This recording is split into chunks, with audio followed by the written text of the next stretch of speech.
नमस्कार, मैं हूं आपके साथ सीमा रावत और आप सुन रहे हैं रेडियो वाइबेक्स तराना 88.4 एफएम। अक्सर हमारे स्टूडियो में ऐसे लोग, ऐसे मेहमान मौजूद होते हैं जो बहुत सारी बातें आप तक पहुंचाते हैं, बहुत सारी जानकारियां और बहुत सारी खट्टी मीठी छुई बातें भी। तो आज हमारे स्टूडियो में एक ऐसे गेस्ट मौजूद हैं जो अपने आप में एक मिसाल है। मिसाल क्यों है, क्या इनके पास ऐसी खास चीजें हैं जो आप तक आज पहुंचेंगी, चलिए जानते हैं इस मेहमान से। तो सबसे पहले तो स्वागत करते हैं हमारे इस प्यारे से मेहमान का। मैम, आपका बहुत बहुत स्वागत है हमारे स्टूडियो में, और मैं चाहती हूँ कि आप हमारे श्रोताओं का अपना नाम खुद ही बताएं और अपने बारे में थोड़ी कुछ जानकारियां जो हमारे श्रोताओं तक पहुंचाएं। नमस्ते सभी को, मेरा नाम अमीषा है, अमीषा चौहान। मैं देहरादून की रहने वाली हूँ। बेसिकली मैं टिहरी गढ़वाल से हूँ और मैंने 2019 में दुनिया की सबसे ऊंची चोटी माउंट एवरेस्ट को क्लाइम किया था और 2024 में मैंने विंटर डफ ओलंपिक में इंडिया को रिप्रेजेंट किया है और ऐसे करने वाली मैं भारत की पहली महिला हूँ।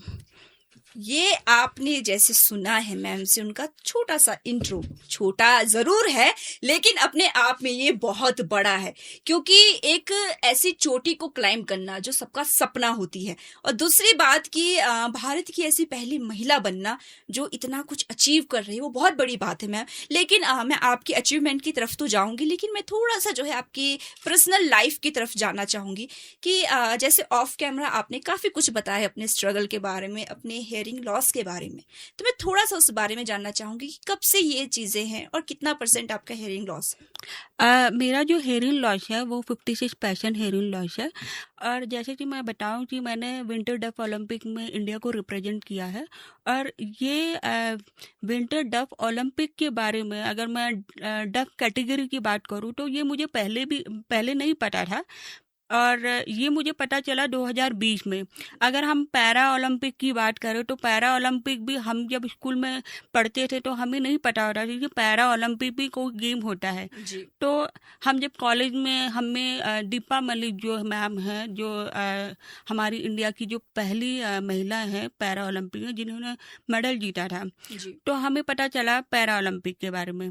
लेकिन जो हेयरिंग लॉस वाले जो बच्चे हैं जो इस कैटेगरी में आते हैं, जो बोल नहीं सकते, सुन नहीं सकते, और जिनका जो हेयरिंग पर्सन जो लॉस होता है वो डफ कैटेगरी में होता है, और हमें डफ ओलंपिक के बारे में पता ही नहीं था। लेकिन जब 2020 में मुझे डफ ओलंपिक के बारे में पता चला और मुझे ये भी पता चला कि इस पे बहुत अच्छी अपॉर्चुनिटी थी, मेरे को चांस मिला विंटर डफ ओलंपिक में इंडिया को रिप्रेजेंट करने का, तो ये अपने आप में एक बहुत प्राउड मोमेंट था मेरे लिए, क्योंकि मैं इंडिया से अकेली लड़की थी। जी बिल्कुल।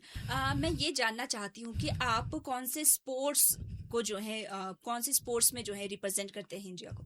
मैंने अल्पाइन स्कीम में सलालम और जेन सलालम में इंडिया को रिप्रेजेंट किया है, और देखा जाए तो मैं 2019 से मैं नेशनल चैम्पियनशिप में पार्टिसिपेट कर रही हूँ।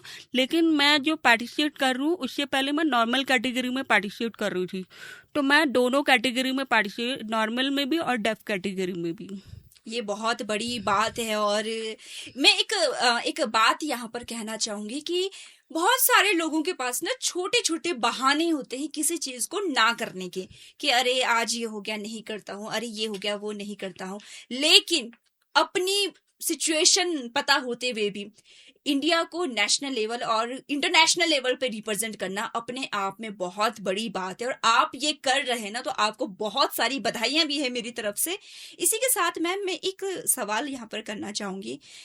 कई बार क्या होता है कि जब थोड़ी बहुत भी हमारे अंदर कुछ ऐसी चीजें होती हैं और हम उसको ओवरकम करना चाहते हैं, हम रिकवरी कर रहे हैं, ये कह सकते हैं कि हम आगे बढ़ रहे हैं, लेकिन बहुत सारे लोग ऐसे होते हैं जो उस टाइम पर आपको इस तरीके से फील करवाते हैं कि कहीं ना कहीं डिमोटिवेट सा फील होता है।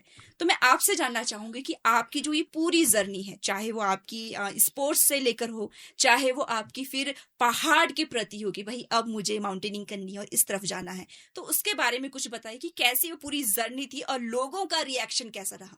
मैं अगर आपको अगर मैं अपनी बचपन की कहानी थोड़ा सा बताऊं पीछे जाके, तो लाइक मैं 7 मंथ बॉर्न हूँ और 7 ईयर्स के बाद मैंने बोलना स्टार्ट किया था। तो मुझे बोलने में भी काफ़ी दिक्कतें आती थी, लेकिन इतना अवेयरनेस नहीं था मेरे पेरेंट्स को कि ये शायद कम्युनिकेशन जो है ये हेयरिंग लॉस की वजह से है। तो लाइक मेरे छोटा भाई भी है, मेरी छोटी बहन भी है, मैं सबसे बड़ी हूँ अपने घर में। लेकिन मेरे पेरेंट्स ने हम तीनों भाई बहनों को एक ही स्कूल में पढ़ाया, नॉर्मल स्कूल में। कभी हम तीनों को लाइक भेदभाव नहीं किया। और हम मेरे पेरेंट्स ने कभी मुझे ये रियलाइज़ नहीं करवाया कि मैं बाकी लोगों से अलग हूँ। जी। जबकि उन्हें पता था कि हाँ, मुझे थोड़ा-सा प्रॉब्लम है, प्रॉब्लम आ रही है, तो उन्होंने कभी मुझे वैसा फ़ील नहीं कराया। और मैं एक आर्मी बैकग्राउंड से बिलॉन्ग करती हूँ, जहाँ पे मेरे फ़ादर ने हमेशा मुझे स्ट्रॉन्ग बनाया है। मुझे क्या, मेरे भाई-बहन को भी स्ट्रॉन्ग बनाया है। और हमेशा मुझे मतलब ये दिलासा दिलाया है कि तुम जो है कर सकती हो। और जैसे-जैसे मैं बड़ी होती गई और मैंने जब अपनी स्कूलिंग कंप्लीट किया, कॉलेज कंप्लीट किया, और मैं बताना चाहूँगी कि मैंने अपनी जो डिग्री किया है वो कंप्यूटर साइंस इंजीनियरिंग से मैंने अपनी डिग्री की। वाओ। और उसके बाद जब मैंने अपनी डिग्री कंप्लीट की, उसके बाद 2 साल मैंने आईटी कंपनी में एज ए सॉफ्टवेयर इंजीनियर भी काम किया है। तो उसके बाद मुझे लगा कि सॉफ्टवेयर इंजीनियरिंग में मैं एक लंबे समय तक टिक नहीं पाऊंगी। टिकना क्या है कि लाइक बोरिंग सा लग गया था, कि मुझे लगा कि मुझे कुछ और अलग करना है। ऐसा कुछ करना है कि जिसमें मैं अपना नाम कमा सकूं, जिससे मुझे लोग मेरी जो खुद की आइडेंटिटी है वो, उससे लोग मुझे जाने। एंड देन एक दिन मैं अपनी ऑफिस से छुट्टी लेके, 10 दिन की छुट्टी लेके ट्रैकिंग पे चले गई। ट्रैकिंग पे जाके जब मैंने, मेरा जो पहला ट्रैकिंग था वो 11,000 फीट पे था। वाओ। तो जब मैंने वो ट्रैकिंग किया, और मेरा एक बचपन का सपना था कि मुझे आसमान को छूना है, और वो आसमान को छूना था, वो था पायलट बनना।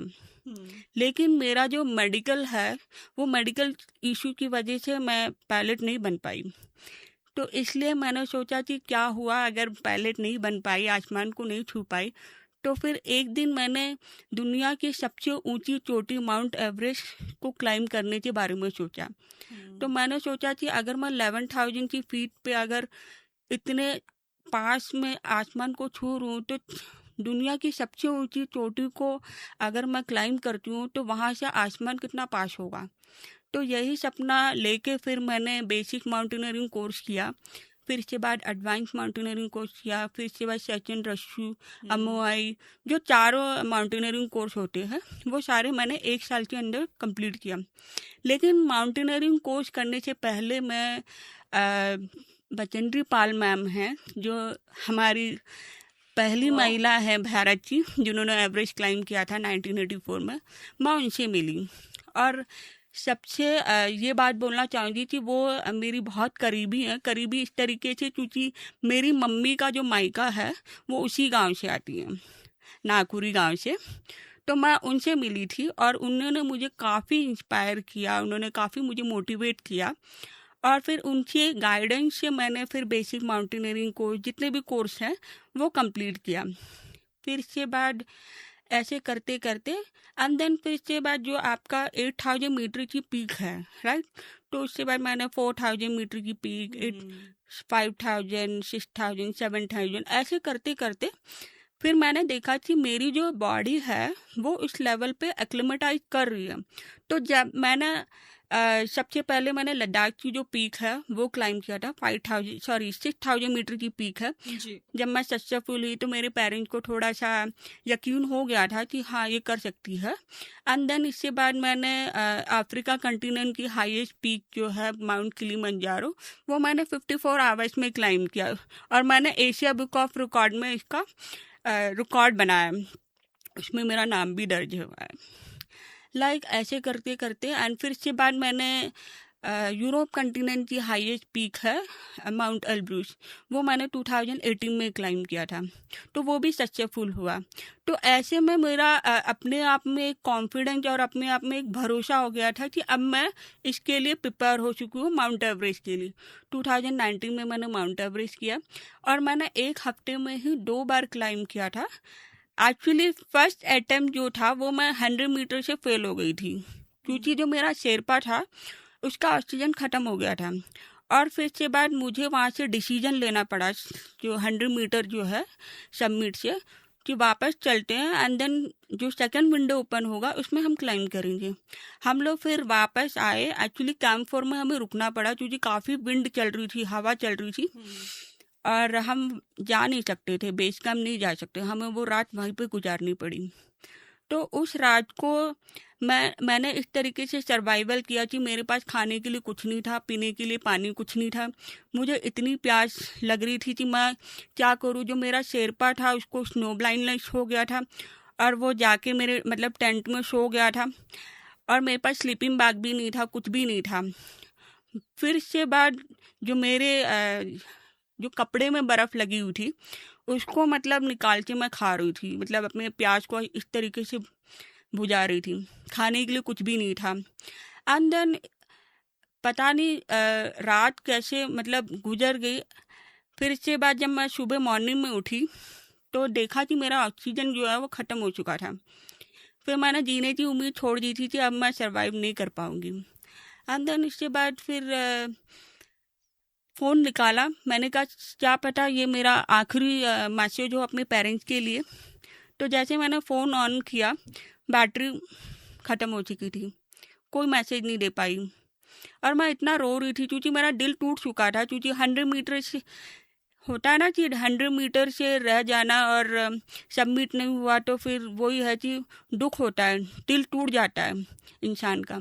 इसी तरीके से मेरा दिल टूटा और फिर इसके बाद एक दिमाग में आया कि यार फौजी की बेटी हूँ, मैं हार नहीं मान सकती।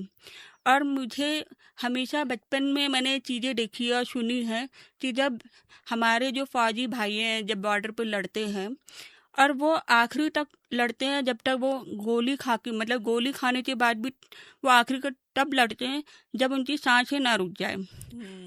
तो यही मेरे दिमाग में चल रहा था कि मेरी जब तक सांसें चल रही है तब तक मैं हार नहीं मानूंगी। फिर मैंने जल्दी से क्रैम्पोन अपना बूट वगैरह ये सब पहना और फिर से अपना बैग तैयार करके निकलना शुरू किया मैंने नीचे बेस कैंप की तरफ जी। कैंप फोर से। रास्ते में पूरे रास्ते में ऐसे चली रोते रोते रोते कि सारे लोग पूछ रहे थे क्या हुआ। मैंने बोला मेरा सबमिट नहीं हुआ, मेरा सबमिट नहीं हुआ। ऐसे मैं परेशान रही। फिर किसी तरीके से मैं बेस कैंप पहुंची और बेस कैंप में फिर मैंने अपने घर वालों से कम्युनिकेट किया कि सबमिट नहीं हुआ है लेकिन मैं दूसरे विंडो में जाना चाहती हूँ। अब दूसरे विंडो के लिए मुझे 8 लाख पैसे और चाहिए थे जो मेरे फादर ने इंडिया में रह के उन्होंने लोन लिया। फिर लोन लेके किसी तरीके से ऑक्सीजन और नया शेरपा हायर करना था क्योंकि पुराना वाला जो शेरपा था उसको स्नो ब्लाइंडनेस हो गया था। फिर वह ठीक है, पैसे का तो इंतजाम हो गया था बट वहाँ पे जो शेरपा थे जो और मैनेजर वगैरह थे उन्होंने कहा कि यार आप तो दोबारा नहीं जा सकते क्योंकि एक बार इंसान जब क्लाइंब करके नीचे आ जाता है तो उसकी बॉडी ऑलमोस्ट थक चुकी होती है, वो कैसे दोबारा जा सकते हैं। तो सबने ऐसे बोला और कोई रेडी नहीं था शेरपा मेरे साथ जाने के लिए। तो किसी तरीके से मैंने उनको मनाया। मैंने कहा कि मैं कर लूँगी, मैंने ये सारे कोर्स किए हैं, इतने सारे पीक क्लाइंब किए हैं और मुझे अपने आप पे भरोसा है, मैं कर लूँगी। इसके बाद ठीक है एक शेरपा रेडी हो गया और हमने फिर नेक्स्ट डे जो है वो हमने शुरू किया क्लाइंब करना। कैंप 2 में 1 डे से किया, फिर कैंप 3 पहुँचे, कैंप 3 से फिर कैंप 4 पहुँचे। तो जब कैंप 4 पहुँचे तो उसके बाद मैंने एक डेड बॉडी देखी। तो वो डेड बॉडी देख के मुझे समझ में नहीं आया कि ये किसकी डेड बॉडी है। परेशान अंदर से मैं घबरा रही थी कि सोच भी रही थी किसकी है, कहीं हमारे इंडियन की तो नहीं है, ऐसे इस तरीके से। फिर इसके बाद कैंप 4 पहुँची। कैंप 4 के बाद जब हमने सबमिट करना शुरू किया तो मैंने इतनी सारी मतलब डेड बॉडी देखी एक ही मतलब रोप पे। जब मैं आगे बढ़ती गई एक से एक डेड बॉडी देख रही थी।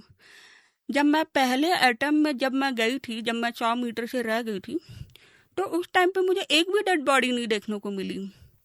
फिर मेरे दिमाग में अचानक से ये चीज़ें चलने लगी थी, यार ये क्या हुआ है।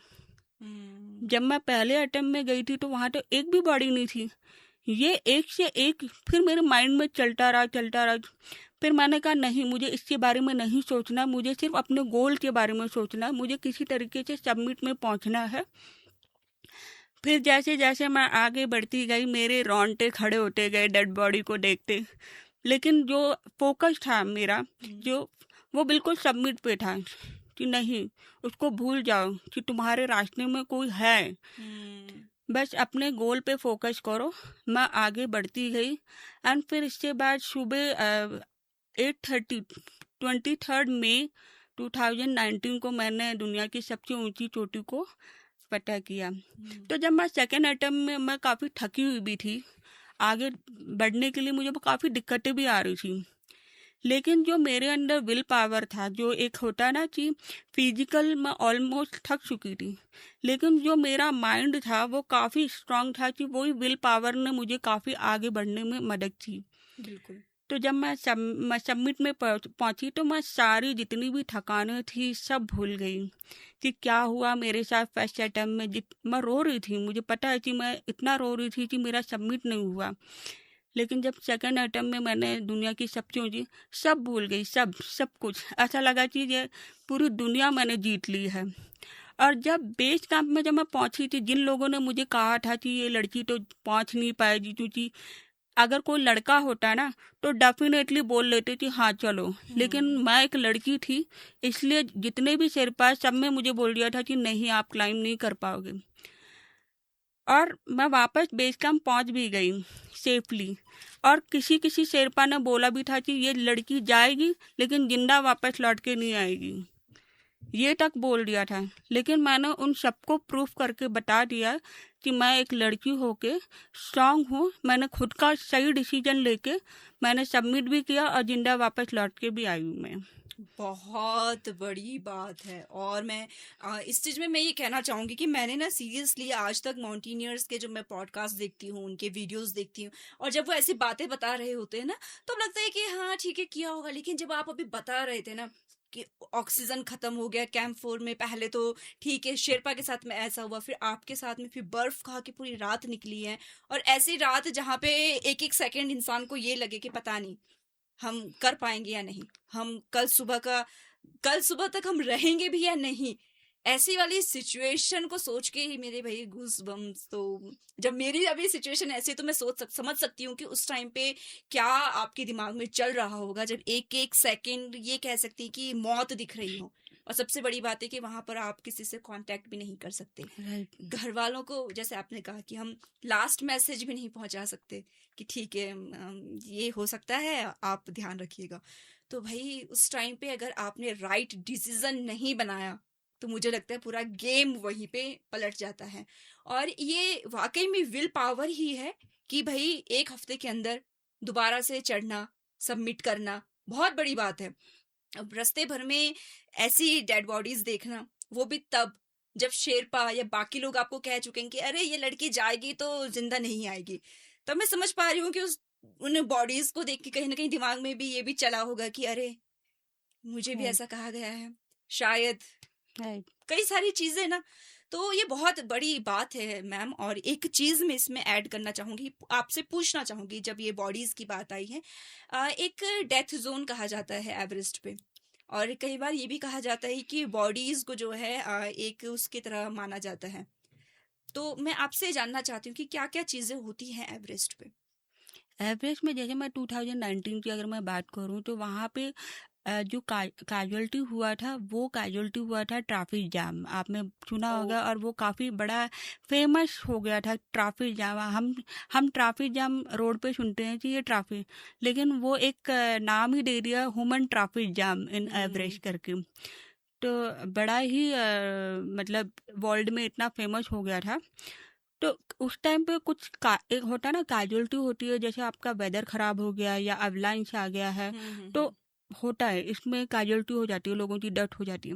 लेकिन वो जो ह्यूमन ट्रैफिक जाम हुआ था, उस वजह से लोगों की काफ़ी लंबी लाइन लगी हुई थी, और लोग क्या आगे बढ़ने के लिए, सबमिट करने के लिए, मतलब एक होता है ना कि मरे जा रहे थे कि हमें सबमिट करना। लोगों ने अपनी जान की परवाह ही नहीं की कि हमें वापस चले जाना चाहिए, क्योंकि हमारे पास जो ऑक्सीजन होता है वो लिमिटेड होता है, और हमारे जो ऑक्सीजन वो ख़त्म होते जा रहे हैं। लोगों ने फिर उसके बारे में सोचा ही नहीं।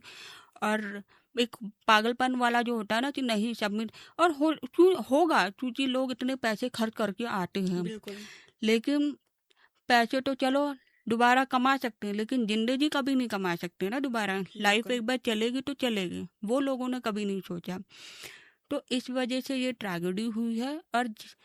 और ज़्यादातर जो डेथ होती है वो 8,000 मीटर में ही होती है। 8,000 मीटर ओके। से नीचे भी होती है, लेकिन अगर प्रॉपर ट्रेनिंग वगैरह ना हो और ऑक्सीजन। अब जब आप बता रहे हैं कि जो डेड बॉडीज है वो कैसे, मतलब उसको कैसे रिकवरी किया जाए, तो नेपाल गवर्नमेंट की जो पॉलिसी है वो ये है कि उस डेड बॉडी को अगर कोई अगर डेड बॉडी मांग रहा है हम्म। तो उस डेड बॉडी को लाने के लिए भी पैसे लगते हैं। बिल्कुल। अब एक मिडिल फैमिली, अगर मैं अपने टीम की बात करूँ, 2019 में हमारी टीम में एक इंडियन लड़का था, 28 एज थी उसकी, और वो दिल्ली में काम कर रहा है, सॉफ्टवेयर इंजीनियर था। उसकी डेथ हो गई थी। जब मैंने उसकी डेथ के बारे में सुना तो मैं भी उस टाइम पे, मेरा जो फर्स्ट अटेम्प्ट था उस टाइम पे मेरा भी सबमिट नहीं हुआ, और उसकी न्यूज अचानक से मुझे मिली तो मैं भी घबरा गई थी कि क्या हुआ इसके साथ। तो वही है कि सुबह सुबह उसने मतलब सबमिट किया, सुबह पेरेंट्स को मिल गया था न्यूज, सुबह लोग वहाँ इंडिया में खुशियाँ मना रहे हैं, और शाम को आके पता चला कि उसका बेटा ख़त्म हो चुका है। अब वो डेड बॉडी को वो चाहते थे कि डेड बॉडी हमें मिले, लेकिन वो डेड बॉडी को लाने के लिए भी पैसे पैसे। चाहिए थे। तो इसी तरीके से अगर देखा जाए तो कई कई बार तो वो डेड बॉडी वहीं पे पड़ी रहती है, कोई इसको लेके नहीं आता है। और अगर जैसे किसी की एक पॉलिसी होती है, लाइक अगर डेड बॉडी चाहिए तो आपको देना पड़ेगा, पेमेंट करना पड़ेगा, और फिर इसके बाद रेस्क्यू होगा। और नेपाल में एवरेज जो है वो 2 रूट है, एक तो नेपाल साइड से और एक तिब्बतन साइड से। हाँ, हाँ। लेकिन तिब्बतन साइड से डेड बॉडी लाना बहुत डिफ़िकल्टीज है, क्योंकि वहाँ पे रेस्क्यू करना इतना इजी नहीं है, हेलीकॉप्टर अवेलेबल नहीं होता। लेकिन जो नेपाल साइड है वहाँ से तो चलो रेस्क्यू भी किया जा सकता है, और उस एल्टीट्यूड में हेलीकॉप्टर भी चला जाता है, मतलब 7,000 मीटर तक चला जाता है। लेकिन वही है कि अगर हम तिब्बतन बॉर्डर की बात करें तो वहाँ इतनी सारी डेड बॉडी पड़ी रहती है, तो लोग क्या करेंगे, उसको फेंक देते हैं। और सेम नेपाल में भी ऐसा है कि अगर किसी ने डेड बॉडी मांगी है तो वो वापस मिल जाती है, रेस्क्यू करना पड़ता है, अदरवाइज वो डेड बॉडी वही पड़ी रहती है, और कुछ टाइम बाद तो वो सड़ जाती है फिर बर्फ़ में। बिल्कुल, बहुत सारे वीडियोस हमने देखे हैं कि पूरे रूट में डेड बॉडीज होती हैं, तो हमको तो वीडियोस देख के इतना ज़्यादा हो जाता है। तो आपने जब वो सामने देखा होगा तो मैं तो ये कहती हूँ कि एक स्ट्रांग माइंड सेट ही है कि आपको फोकस रखता है कि नहीं, ठीक है, फोकस्ड रहना है, हमको सबमिट करना है, या नीचे भी उतरना है। ऊपर चढ़ने के साथ साथ नीचे उतरने में भी बहुत ज़्यादा फोकस की ज़रूरत है, बहुत ज़्यादा विल पावर की ज़रूरत है। नहीं तो बहुत सारे लोग ऐसे भी होते हैं जो जितनी मेहनत ऊपर चढ़ने में लगती है, नीचे उतरते उतरते तक इंसान थक जाता है। कहीं ना कहीं ये होता है कि नहीं वो कर पाते हैं पूरा, और कई सारी चीज़ें, कई सारी सिचुएशन होती है।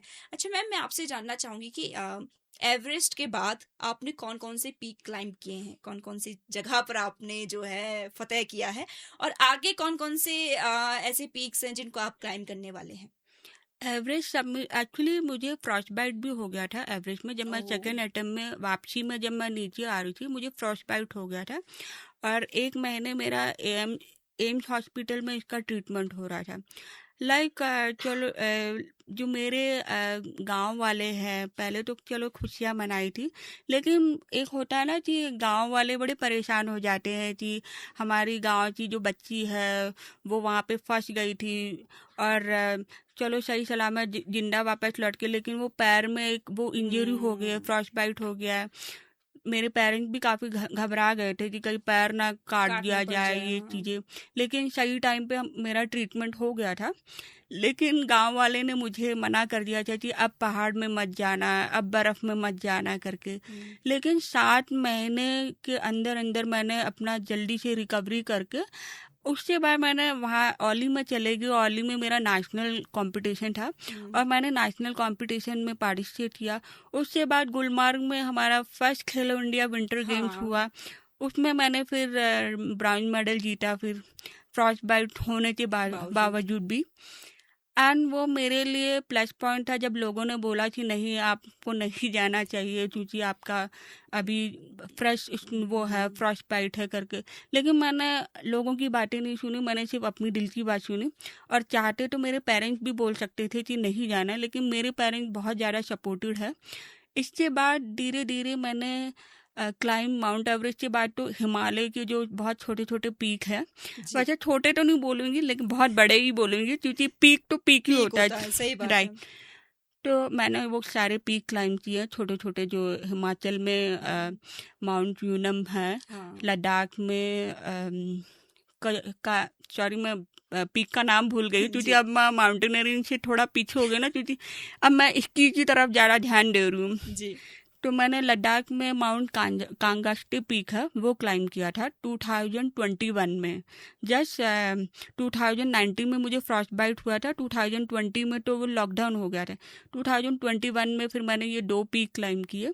एंड 2022 में आई डोंट थिंक 2022 में 23 में फिर मैं 2019 से लेके नेशनल कंपटीशन में पार्टिसिपेट कर रही हूँ। उत्तराखंड टीम से मैं नॉर्मल कैटेगरी में ही उत्तराखंड सॉरी नेशनल कंपटीशन होते हैं जी, औली में और गुलमर्ग में, खेलो इंडिया में, उसमें पार्टिसिपेट कर रही हूँ। जी, लेकिन 2024 में मुझे ये मौका मिला विंटर डफ ओलंपिक में इंडिया को रिप्रेजेंट करने का। बिल्कुल। और आपकी बातें सुनकर, आपसे बातें करके ना मुझे ये ज़रूर पता चल रहा है कि जब हौसले बुलंद हो, तो चाहे वो गेम्स में हो, चाहे वो किसी पीक पे हो, चाहे वो किसी भी फील्ड में क्यों ना हो, इंसान जो है सफलता ज़रूर पा सकता है, लेकिन उसका हौसला बुलंद होना चाहिए।